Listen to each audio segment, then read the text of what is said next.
Aujourd'hui, on va décortiquer ensemble l'art de la tromperie qui se cache derrière ces faux emails qui encombrent nos boîtes de réception et menacent notre sécurité. On a beau dépenser des fortunes en logiciels de sécurité, mais il y a une question essentielle à se poser. Et si la plus grande faille, ce n'était pas l'ordinateur, mais bel et bien l'esprit humain? C'est ça, le cœur du problème. L'ingénierie sociale.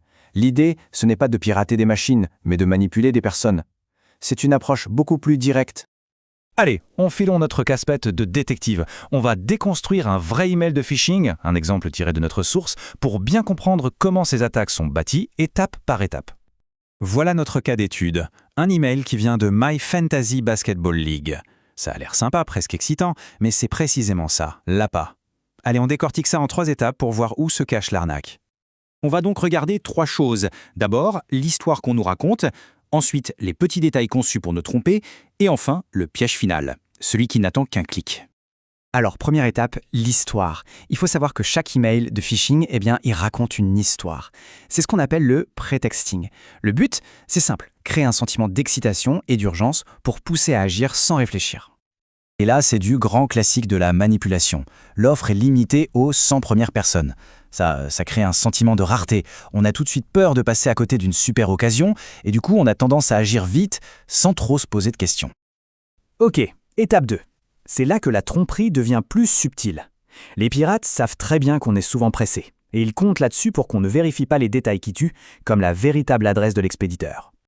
Regardez bien cet exemple. C'est une technique super courante. Un coup d'œil rapide et on ne voit rien. Mais si on y regarde de plus près, le L de PayPal a été remplacé par le chiffre 1. C'est presque invisible. Les attaquants adorent enregistrer des noms de domaine qui ressemblent à s'y méprendre au vrai. Et on en arrive au moment crucial, l'étape 3, le piège, le fameux lien. C'est vraiment là que tout se joue. Il est conçu pour avoir l'air inoffensif, mais en réalité, il mène droit dans la gueule du loup. Le texte du lien, lui, il a l'air tout à fait normal. Cliquez ici pour vous connecter. Mais si on prend juste une seconde pour passer la souris dessus, sans cliquer bien sûr, on verrait que l'adresse réelle est complètement différente et souvent beaucoup plus suspecte. Et pour montrer à quel point ça peut aller loin, un seul petit détail, une information qui semble anodine, comme une adresse email pro utilisée sur un forum de passionnés, ça peut suffire à un pirate pour construire l'appât parfait et contourner toutes les défenses techniques de l'entreprise. Bon, on a vu comment ça marche. Mais la grande question, c'est pourquoi ça fonctionne si bien? Pourquoi on continue de tomber dans le panneau? La réponse, elle n'est pas technique, elle est psychologique. Et les chiffres le prouvent. D'après Kaspersky Labs, une de nos sources, les attaques qui ciblent les personnes via les réseaux sociaux sont 10 fois plus efficaces que les autres types d'attaques. 10 fois! C'est énorme, et ça montre bien que le maillon faible, c'est souvent l'humain.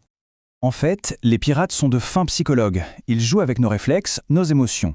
Par exemple, ils savent qu'on a tendance à obéir à l'autorité, alors ils se font passer pour la banque ou le patron.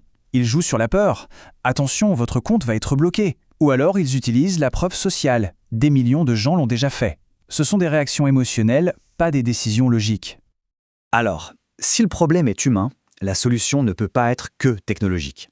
La meilleure défense, c'est la connaissance, c'est l'éducation. Et ça, l'auteur de notre source, Christopher Adnadji, le résume parfaitement avec sa devise « La sécurité par l'éducation ». C'est l'un des seuls moyens vraiment fiables de se protéger. Alors concrètement, qu'est-ce qu'on doit retenir de tout ça? En fait, c'est assez simple, il faut adopter de nouveaux réflexes. D'abord, on ralentit. L'urgence, c'est l'arme numéro 1 du pirate. Ensuite, on se méfie, on questionne tout email inattendu qui demande de faire quelque chose.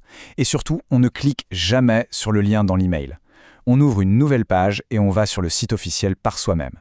Et enfin, on fait confiance à son intuition. Si un truc semble louche, c'est que ça l'est probablement. La prochaine fois qu'un email presse d'agir, la vraie question à se poser, c'est simplement « Pourquoi cette urgence ?» Juste cette question, ça peut suffire à tout déjouer. Merci d'avoir suivi cette analyse.